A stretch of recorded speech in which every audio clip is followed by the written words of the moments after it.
Hey guys, welcome back to my channel. If you're new here, my name is Kristin, and I just want to say welcome. A big, huge, lovely welcome into my world of books. And it's been a hot minute since I filmed a video, because life is crazy.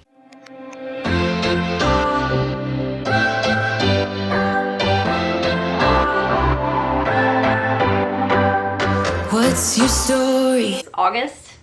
It's nutso. I went on vacation with my family for about a week, and then we came back and I jumped right back into getting ready for back to school stuff. My kids just went back to school on Wednesday. Praise the Lord. I kind of miss them just a tiny little itty bitty bit. It seems so weird to have a quiet house now, but this mama can finally get some stuff done now in the peace and quiet of my own home. And so that is what I'm gonna do today. I'm gonna jump in and do a book of the month unboxing for the month of August. It's already more than mid-August right now, so a little late to the game again, but I want to share some really good books that I picked this month.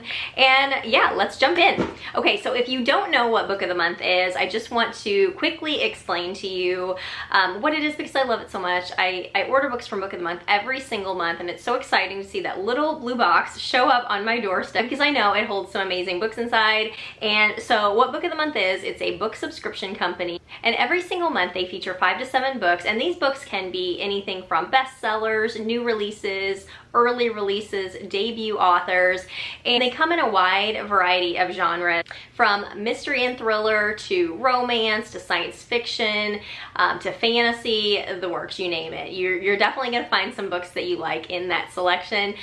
But they offer 5 to 7 books, and you get to choose one of those books as your overall book of the month. And then in addition to that, they have a library that you can choose up to 2 more books to add to your order if you decide to do that. And one of the great things about Book of the Month is that you are not necessarily tied to order something every single month. If you don't necessarily resonate with the titles that they are choosing for that month, you can skip a month, you can skip 2 months, and then you can jump back in anytime that you choose to. It's just a great way to build your library, to find something new to read, to get yourself out of a reading rut, and I can't wait to share these titles with you. Okay, so the first book, this is my book of the month for August. It is Daisy Darker by Alice Feeney. I've only read one other book by Alice Feeney, and that was Rock, Paper, Scissors, and I really enjoyed that book. I loved the twist at the end. Actually, the twist at the end made me want to go back and reread the whole thing again, because I'm like, oh, what now with this new perspective? Like, I need to go back and reread the sucker. But it was super good, and so I was really excited to see this. I know this has been a very anticipated book of 2022. This book is an isolated mystery that I love so dearly. Right now, I am reading The Guest List by Lucy Foley, and this book gives me a lot of those vibes. It seems very similar. I'm only about halfway through The Guest List right now. I'm really enjoying it. But this book, just knowing the synopsis of this, it gives me those type of vibes, which is fine because I love isolated mysteries of any kind. Give me some people stuck on an island that are trying to kill each other any day of the week. I will take it. This book is Daisy Darker's family is coming together for kind of, I guess, one last hurrah to celebrate Nana's 80th birthday party, and they're on this tiny little remote island, and each of these family members has a hidden secret or secrets of some kind. Of course they do, because they always do. There's always some hidden family drama, some hidden family dysfunction going on underneath the surface. So they are all on this island. The tide comes in, and they are cut off from the rest of the world for, I think it said, around 8 hours or so. And it also said that there is a storm that's raging outside. So I'm sure there's a storm. There's gotta be a storm. There's always a storm that goes along with it. And then at the stroke of midnight, Nana, poor thing, because it's her birthday, she's found dead. And then an hour later, another family member is found dead. So all of these people have to kind of come together. They have to figure out who this killer is that's taken them out one by one. And they have to deal with the secrets that are kind of starting to bubble up to the surface. And it says, trapped on an island where someone is killing them one by one, the Darkers must reckon with their present mystery as well as their past secrets before the tide goes out and all is revealed. I am really excited to read this one. I cannot wait to get to this. I don't know if I'm gonna read it so close to reading The Guest List. I may wait a month or so, but I'm definitely looking forward to this one. Okay, so one of the 2 books that I added to my order for this month is Too Good to Be True by Carola Carola Lovering. These names, they get me every time. I've never heard of this author, but the synopsis of this book sounded really, really intriguing to me, so I wanted to pick it up. So this follows a woman named Skye Starling who has recently become engaged to her boyfriend, Burke Michaels, after a whirlwind courtship. They haven't known each other that long.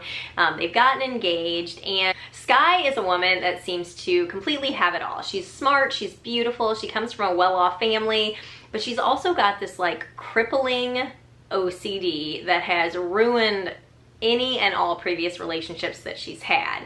Then she meets Burke, and he is this older guy. He's more emotionally mature, and she just instantly falls in love with him, and she thinks everything about him is perfect. However, you know they're not perfect, right, ladies? They're never perfect, and he is not what he seems to be. So throughout the book, you get the perspective of Burke writing these letters to his therapist that reveal who he truly is, which is a happily married man who is using this poor woman, Skye, to benefit him in some way. We don't know what that way is yet, but he's using her in some way, and that just makes him a douche canoe, in my opinion. Then we get the perspective of this girl, Heather, who 30 years ago ended things with Burke and was determined to make a new life for herself in New York City. So we get that perspective as well. So there's 3 different perspectives going on in this book: Skye, Burke's letters to his therapist, and then Heather. And it says, on a collision course she doesn't see coming, Skye throws herself into wedding planning as Burke's scheme grows ever more twisted.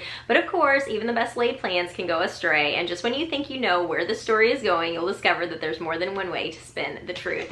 It says on the back, 1 love story, 2 marriages, 3 versions of the truth. So this one sounded really, really good. I think it's going to be very interesting to see how this plays out, so I'm really glad that I picked this one up. And then finally, you guys, my girl Karen, I couldn't pass up a book from my girl Karen, Girl Forgotten. I've heard about this one, but I saw it on the Book of the Month, in the Book of the Month library, and I'm like, oh my god, another no-brainer. Like, Karen just calls out to me. I love her books so, so much. So this book starts off in Long Hill Beach in 1982, and we are following this girl named Emily Vaughn.